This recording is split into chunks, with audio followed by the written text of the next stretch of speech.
Olá, sejam todos muito bem-vindos. Eu sou o professor Artemison Montanho, do Componente de História, e é um prazer enorme estar aqui com vocês. E para a gente iniciar bem a nossa aula, eu quero te convidar a verificar comigo qual é o nosso objeto de conhecimento.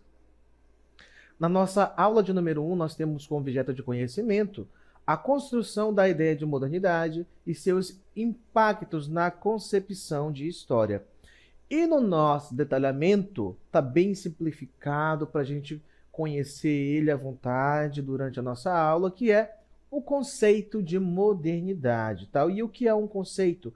É o significado. O que a palavra em si evoca de significado. Então, é a partir daí, do conceito de modernidade, que nós vamos desenvolver a nossa aula. Então, vem comigo.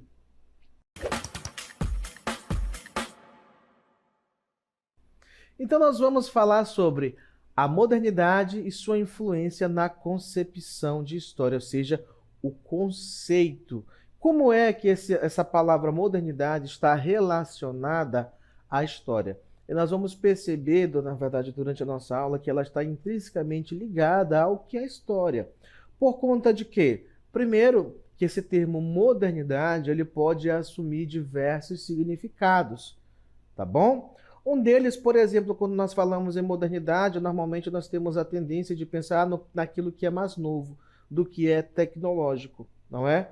Outro sentido que nós podemos atribuir à modernidade é justamente quando nós falamos no processo de periodização, tá, do tempo histórico, das divisões que foram feitas de modo até mais didático para facilitar a compreensão da história. Nós temos um período chamado de quê? De período moderno, tá bom? Então, nós vamos ter, dentro dessa questão do sentido de modernidade, essas possibilidades de interpretação, certo? Nós não vamos extrapolar diversos sentidos que não vão, porque você pode até, às vezes, não fazer sentido na sua cabeça. Nós vamos nos ater nessa questão da história, o que essa palavra de modernidade traz de sentido para a gente compreender, tá, a história. Então, nós vamos começar a verificar alguns pontos que são importantes para você entender o conceito do que é essa modernidade e como ela se relaciona ao processo de construção da história, tá bom? Então, o ponto 1 que nós vamos ver dentro dessa questão de modernidade e sua influência na concepção de história é o conceito de modernidade. Então, como acabei de comentar com vocês, esse termo modernidade pode evocar mais de um sentido. Não é que eles sejam de fato tão diferentes um do outro, mas na verdade esses sentidos de modernidade estão extremamente ali, ó, relacionados, tá bom?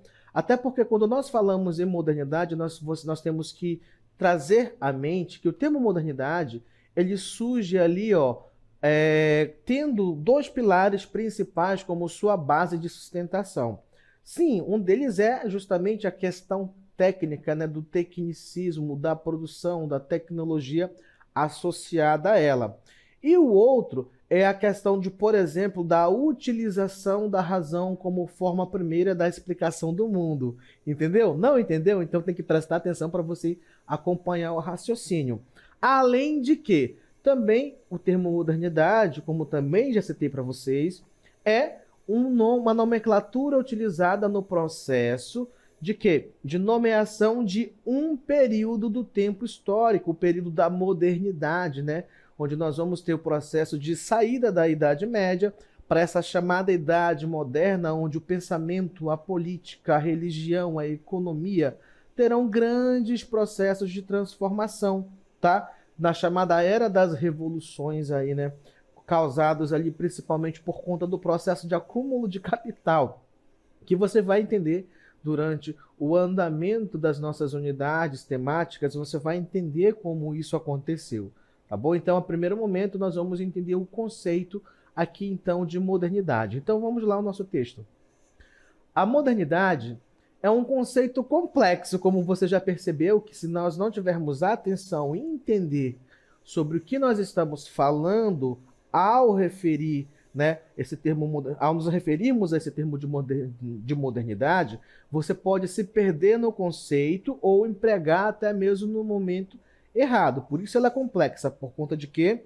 Por conta dos sentidos diferentes a que podem ser atribuídos ao utilizarmos o termo modernidade. Só até agora para vocês, citei 3 formas de emprego desse termo, né? Na questão da tecnologia, na questão, por exemplo, do período histórico também, né? Assim como também das mudanças de pensamento e de revoluções que serão trazidos em um determinado período da história, tá bom? Então, por isso que ela é complexa, porque sim, é um pouco complicado de entender, mas nós vamos destrinchar passo a passo aqui para que você fique por dentro desse conceito. Então, a modernidade é um conceito complexo que surge a partir das transformações culturais, políticas e econômicas ocorridas principalmente entre os séculos XV e XVIII na Europa. Então, primeira questão aí, nós já estamos situando em que período histórico, tá? De século a que século nós estamos falando do conceito de modernidade, tá bom? Então nós já estabelecemos aí um recorte temporal. Então entre os séculos XV e XVIII, nós teremos o período histórico chamado de modernidade. E como a gente vai ver, diversas mudanças de fato aconteceram que serão vistas como exemplo dessas políticas econômicas, as questões culturais e a própria estrutura da sociedade que serão modificadas nesse momento. Tá bom? Continuando nosso texto. Marcada pela ruptura com a tradição medieval, a modernidade se caracteriza pela valorização da razão, do progresso científico e da ideia de que a humanidade está em constante evolução. Ou seja, uma das primeiras coisas que a gente vai verificar aqui para a construção desse conceito é a questão do iluminismo que estava presente dentro desse momento de ruptura e de transição de onde? Da Idade Média para a chamada Idade Moderna. Então nós vamos falar um pouco sobre iluminismo e revolução industrial, certinho? Então, quando nós falamos em iluminismo e revolução industrial, nós estamos falando, tá, dos principais acontecimentos que levaram a essas mudanças de pensamento, porque dentro do iluminismo nós vamos ter a razão sendo utilizada como forma principal de explicação das coisas, de explicação do mundo, e depois da chamada revolução industrial, tá bom? Mas nós temos aqui, ó, para começar, um cenário todo diferente, né, onde você vê aqui ao meu redor, aqui, ó, as máquinas funcionando, né, uma caldeira bem ali, ó, cuspindo fogo, que era movida a queima de carvão nesse momento, que era extraído de Minas, onde muita gente foi empregada, muita gente adoeceu, muita gente morreu trabalhando nas profundezas dessas minas, tá? De doenças ou mesmo de desabamentos dessas minas. E nessas fábricas se produzia muito produto. Que tipo? Têxtil. Quando nós falamos em produção têxtil, nós estamos falando da produção de tecidos, tá bom? Então, quando surge esse processo da Revolução Industrial, o principal produto que a gente vai ver é o quê? É justamente a produção de tecidos. Então, para que se chegue nesse nível de nós termos um espaço empregando diversas máquinas, algumas etapas também foram cumpridas, né? Porque inicialmente, antes de chegar no interior das fábricas, que aconteceu na Revolução Industrial e mesmo no que nós temos hoje dentro das fábricas, o homem trabalhava inicialmente através da manufatura, ou seja, empregava-se a força das mãos para iniciar e terminar um determinado produto X ou Y que era encomendado desse artesão, desse artífice. Depois nós vamos ter a chamada maquinofatura, onde já é empregada a utilização de máquinas, mas que ainda não tinham uma força motriz além da força de trabalho do ser humano. Como, por exemplo, as máquinas de tear que eram movimentadas pelos braços, os tecelões e tecelãs, que onde muitas mulheres e crianças perderam dedos e braços quando as lanças passavam e acabavam muitas vezes ali, ó, pegando e decepando partes dos membros dessas pessoas. Até chegarmos propriamente nas máquinas que eram movidas a vapor, depois movidas a combustão interna, né, na queima de combustível, como a base de petróleo, como a gasolina, o querosene e algumas outras, até hoje que nós temos as máquinas movidas a eletricidade, não é? Então, tudo isso foi um processo progressivo que foi desencadeado a partir dessas transformações, tá? Que vão acontecendo justamente na transição dessa Idade Média, onde o homem trabalhava exclusivamente ali, quase que exclusivamente. Por quê? Porque não era só a terra, existiam também, claro, o trabalho com a terra durante a Idade Média era a principal fonte de renda e ocupação das pessoas, por conta das relações sociais que haviam, mas também existiam outros artífices que trabalhavam com outras questões, como ferreiros, carpinteiros e tudo mais. Então, nós vamos ter essas condições durante a Idade Média, onde o homem era preso principalmente ao trabalho com a terra. A partir, então, da virada da Idade Média para a Idade Moderna, a gente vai ver que essa situação de o que era tido como principal atividade econômica do homem vai mudando, e nós vamos ver um processo de migração dos campos para as cidades, tá bom? Então, aqui no texto comigo, aqui, ó, me acompanha. Esse período é frequentemente associado ao Renascimento, ao Iluminismo e à Revolução Industrial.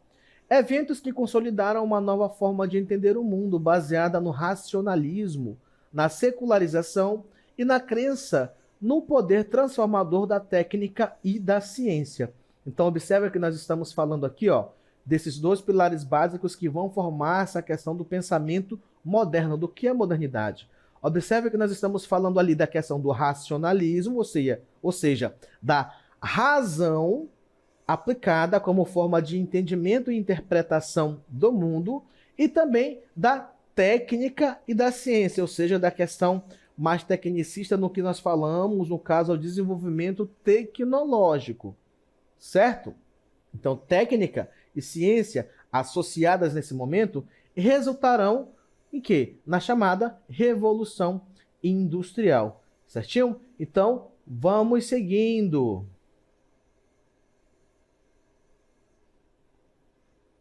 Então, para além da Revolução Industrial que aconteceu, né, com o processo de substituição da manufatura para a maquinofatura, depois de máquinas autônomas que eram movidas a queima de carvão, ou mais tarde depois de combustão interna, acabou trazendo então mudanças significativas nas relações de trabalho entre patrões e empregados. E é aí que a gente começa a observar, por exemplo, o surgimento do trabalho assalariado, que foi uma grande mudança nessas relações. Mas, para além da Revolução Industrial, nós tivemos também um momento muito importante nessa transição da Idade Média para o chamado período moderno, enquanto período histórico, tá, dos séculos XV ao XVIII, nós temos aqui também o chamado Renascimento. E o que é esse Renascimento? Quando nós falamos em Renascimento, nós estamos falando no processo de resgatar alguma coisa. Se uma coisa nasceu, então ela está renascendo. Mas quando nós aplicamos esse termo aqui, utilizamos ele, nós estamos falando, por exemplo, do processo de resgate da cultura antiga, lá da Grécia, de Roma antiga, que foi resgatada, revitalizada e transformada. Foi repaginada nesse momento, mas acabou influenciando nos processos de produção de arte, tá? Seja nas pinturas, nas esculturas, na arquitetura e diversas outras formas, tá, de produção artística do homem. E aqui nós temos, né, algumas dessas representações que são pinturas daquele momento, como aqui, ó, o Adão e Deus aqui, né, dando toquezinho de dedo ali, e a anterior que você viu ali, que é o nascimento de Vênus, tá bom? Que são algumas das imagens bem representativas e conhecidas desse período. Agora, como é que essa questão do renascimento se associa à modernidade? Primeiro, com a questão da forma de como o homem pensa, né? Nós já acabamos de falar que ele recuperou o que era da antiguidade nas produções literárias e tudo mais, nas produções artísticas, mas que isso, ao mesmo tempo que foi recuperado, foi refeito, foi repaginado, por isso que é um renascimento a partir desse resgate. E como é que esse momento vai estar associado a esse processo de construção da ideia de modernidade? Nós vamos verificar, porque a partir justamente desse resgate nós vamos ter então um processo iniciado de ruptura com o mundo tradicional. Como assim o mundo tradicional? Eu citei para vocês que a Idade Média, onde o homem vivia basicamente preso às relações de servidão na terra, nós vamos ter também, além dessa questão, um poder muito grande de dominação da igreja, tá bom? Da igreja católica durante o período medieval, que ditava o ritmo da vida, da religião, como as pessoas se comportavam e até mesmo como elas pensavam. Era bem comum naquele momento, por exemplo, a igreja dar as explicações do porquê chove, se a pessoa morreu, se foi para o céu, se foi para o inferno, se está no purgatório, das pessoas levarem tudo o que tinham para comprar favores da igreja, né? Por isso que a gente vai ver futuramente ali que vai acontecer, por exemplo, a reforma, né? A reforma protestante contra algumas práticas que eram consideradas impróprias, né? E corruptas da Igreja Católica. Mas vale, então, nós frisarmos aqui nesse momento que até agora, quando nós falamos em ruptura com o mundo tradicional, nós estamos falando que esse mundo tradicional é um mundo atrelado à religião e controlado única e exclusivamente pela Igreja Católica, tá? E como é que ela se associava a essa questão de controlar a sociedade? Porque nesse momento a Igreja Católica era detentora, ou seja, ela tinha posse de grandes partes de terra. E lembra, como o trabalho, a produção econômica girava em torno da produção agrária, ou seja, quanto mais terra você possuía, mais poder você tinha. Então, nesse momento, por exemplo, a Igreja Católica foi apelidada de quê? De uma grande senhora feudal.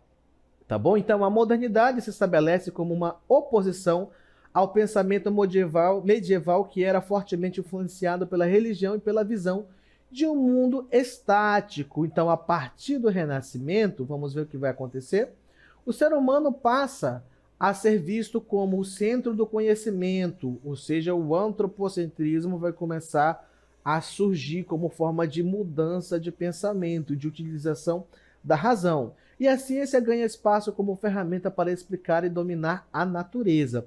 Vamos ver alguns exemplos de como isso acontece? Primeiro, vamos entender o que é esse antropocentrismo. Quando nós falamos em antropocentrismo, nós estamos falando que o homem, agora, a partir desse momento, seria o centro da produção do conhecimento, do saber, como mais importante, né? Porque até no momento em que isso acontece, ainda com a grande influência da igreja, nós vamos ter um pensamento chamado de teocentrismo, ou seja, Deus e a igreja no centro de tudo, comandando todas as esferas da vida. O homem era plano secundário. A partir do surgimento do pensamento antropocentrista, no caso antropo, né, referente a homem, então agora esse homem vai ganhar uma nova importância dentro do cenário social e também dentro da produção de conhecimento e como esse conhecimento é utilizado para se compreender o mundo, ou seja, a razão. E como é que essa razão, por exemplo, vai aparecer para explicar nessa questão da natureza e desse domínio que o homem vai passar a exercer sobre ela?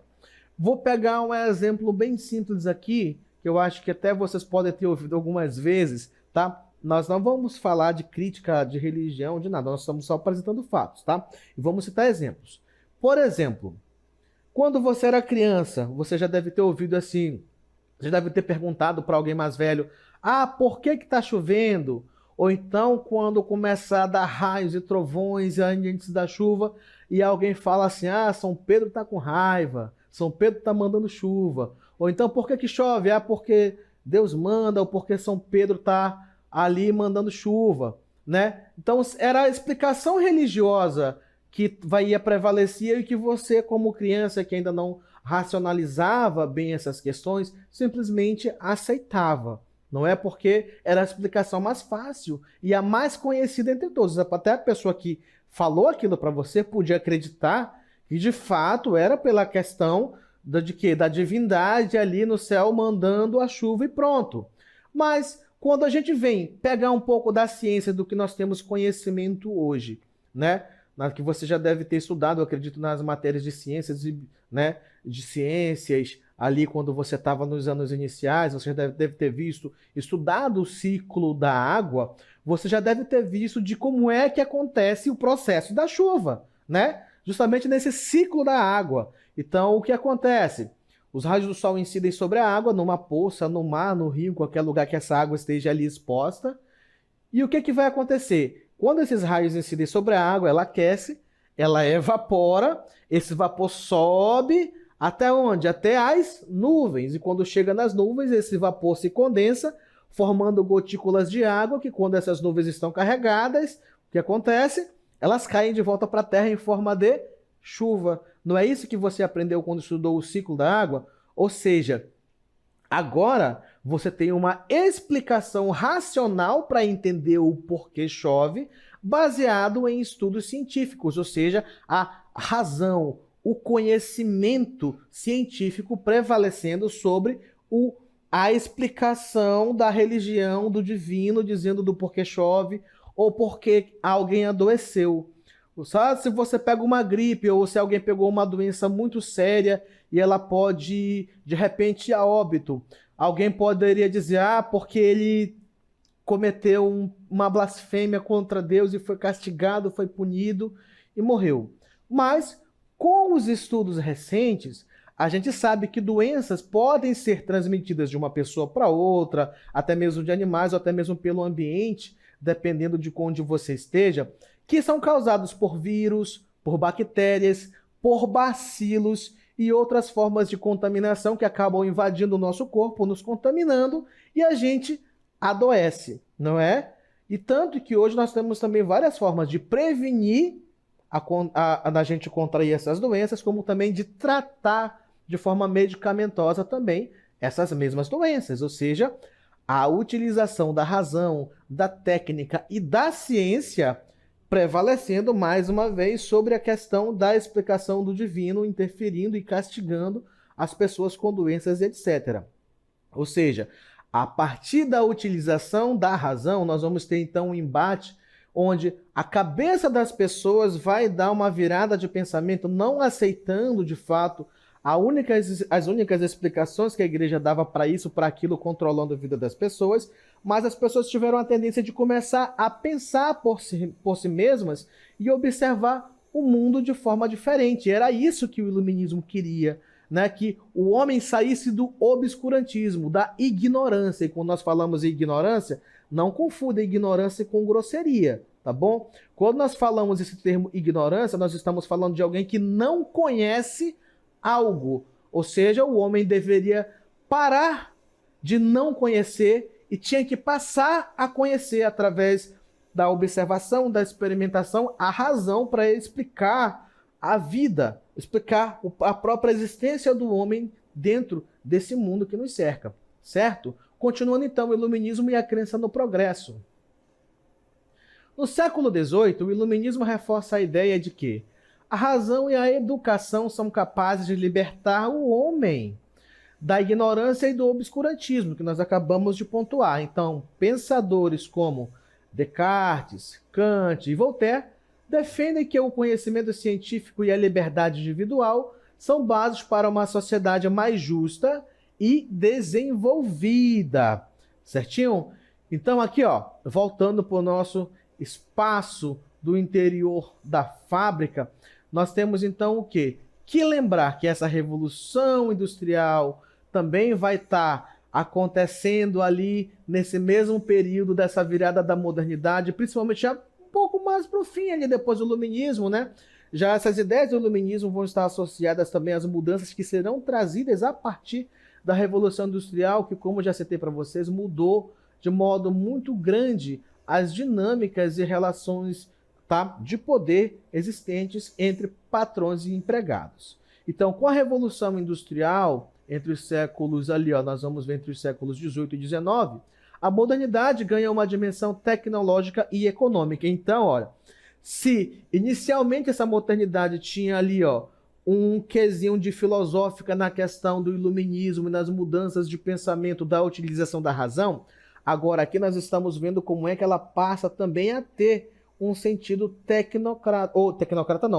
tecnológico e científico, com a produção de tecnologias. Então é por isso daí que a gente muitas vezes associa somente a modernidade à questão de eu estar usando o melhor relógio, mais tecnológico que marca a pulsação e respiração e não sei mais o que, ou o celular, o último smartphone que foi lançado que vira, transforma e que faz pipoca para mim, não é?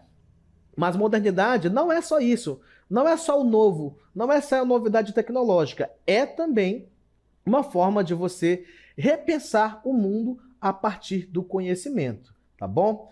Então, a produção em larga escala, o avanço das máquinas e a urbanização acelerada reforçam a noção de que a história está em constante movimento, sempre rumo a um futuro melhor.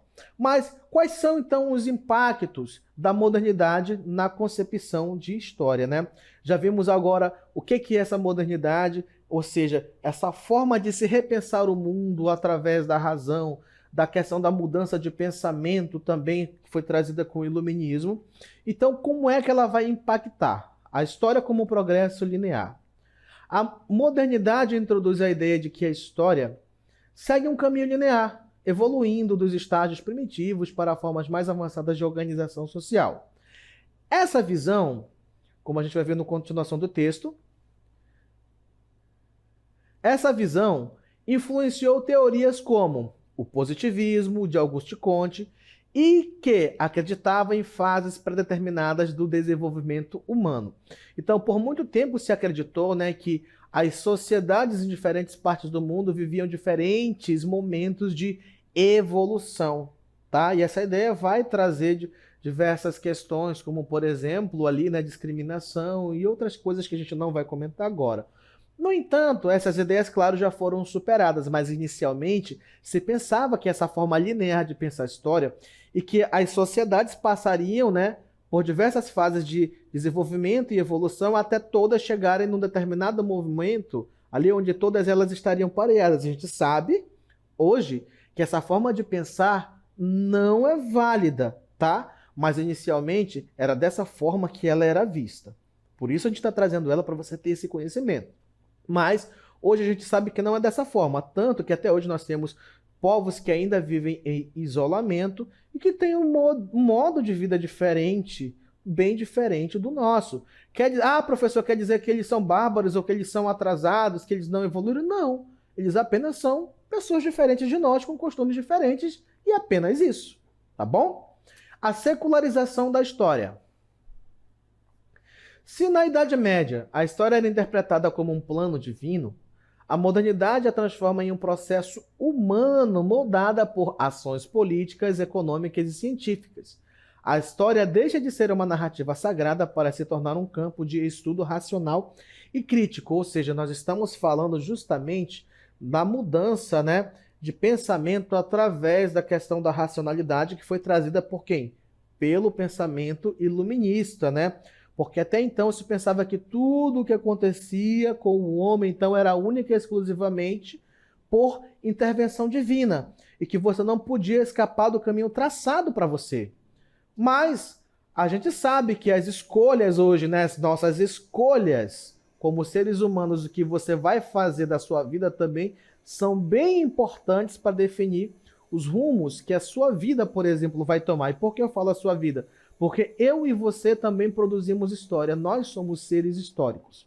Porque mesmo quando a história surge nesse momento enquanto ciência, ainda se entendia que o que podia ser tratado como história dependia apenas de documentos oficiais ou de que grandes nomes, personagens importantes da história como governadores, reis, generais faziam que só aquilo era importante de ser registrado.